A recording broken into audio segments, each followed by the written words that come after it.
Salut les amoureux de la toile, j'ai revu en Blu-ray American Graffiti, regardez comme c'est joli, belle affiche.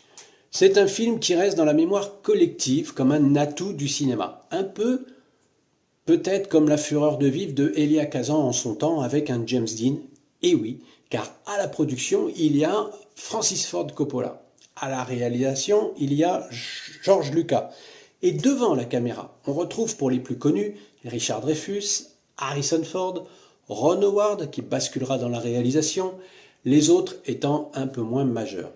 Et que fait Lucas? Eh bien, il nous promène dans les années de sa jeunesse, l'Amérique dépeinte comme une pochette de Supertramp, Breakfast in America, les serveuses en patins à roulettes, les jukebox, les belles voitures, la jeunesse dans un tournant de leur vie. Mais encore insouciant. Et la façon de vivre libre de cette jeunesse. Quel beau programme.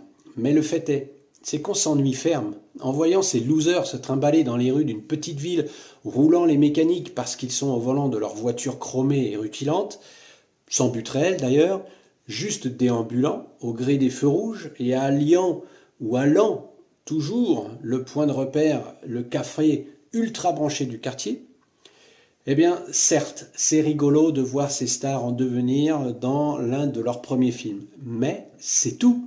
Pour le reste, je préfère encore revoir un épisode de Happy Ends, c'est plus fun, il y a Fonzie, l'inoubliable Henry Winkler, bref, c'est pas fou, même avec des noms comme ça aussi importants, eh bien moi je vous dirais presque passez votre chemin.